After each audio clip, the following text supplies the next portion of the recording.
বিসমিল্লাহির রহমানির রহিম। আজকে আবারও নতুন আরেকটি ভিডিও নিয়ে হাজির হয়েছি, যার বিষয় হচ্ছে কনফিউশন অফ নাউন। এই কনফিউশন অফ নাউনের উপরে আজকের আলোচনায় থাকছে কিভাবে একটি অ্যাবস্ট্রাক্ট নাউন কমন নাউন রূপে ব্যবহৃত হয় এবং সেই অ্যাবস্ট্রাক্ট নাউনটি কমন নাউন হয়ে যায়। তাহলে লক্ষ্য করেন প্রথম এক্সাম্পলটি, যেমন আই লাভ হার বিউটি, আমি তার সৌন্দর্যকে ভালোবাসি। এখানে মূল বিষয় যেটি হচ্ছে যে এই সৌন্দর্য হচ্ছে কি অ্যাবস্ট্রাক্ট নাউন।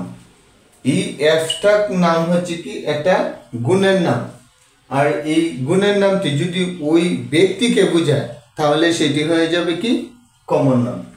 যেমন শি ইজ আ বিউটি, অর্থাৎ সে হচ্ছে একজন সুন্দরী।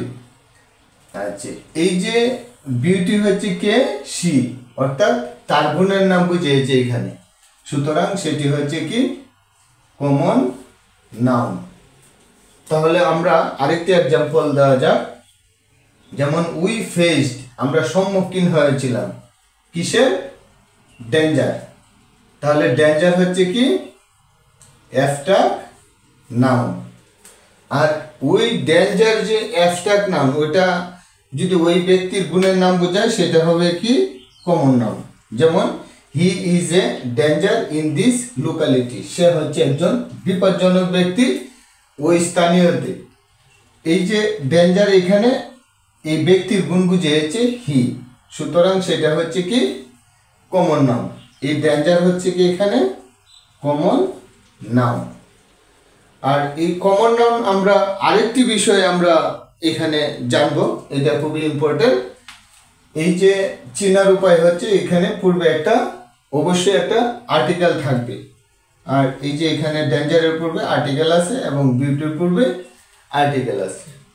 আমরা আরেকটি এক্সাম্পল দিই, যেমন দ্য ম্যান ওয়ান্টস, লোকটি চায়, কি চায়, জাস্টিস, ন্যায় বিচার চায়। এই জাস্টিস হচ্ছে কি অ্যাবস্ট্রাক্ট নাউন। আর he is a justice of high court, এই যে এই জাস্টিস কিন্তু ওই ব্যক্তির গুণ বুঝিয়েছে, সুতরাং এই জাস্টিস হচ্ছে কি কমন নাউন। আর পাশাপাশি এই যে একটা আর্টিকেল আছে।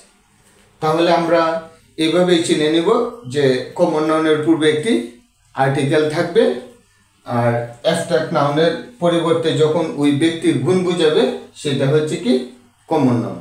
এই ধরনের অ্যাবস্ট্রাক্ট নাউনগুলো দিয়ে এনএ অ্যাডমিশন টেস্ট এবং জব টেস্টে সাধারণত কোয়েশ্চেনগুলো আসে কমন নাউনের উপরে। এই ছিল আজকের আলোচনার টপিক। আজ এই পর্যন্তই।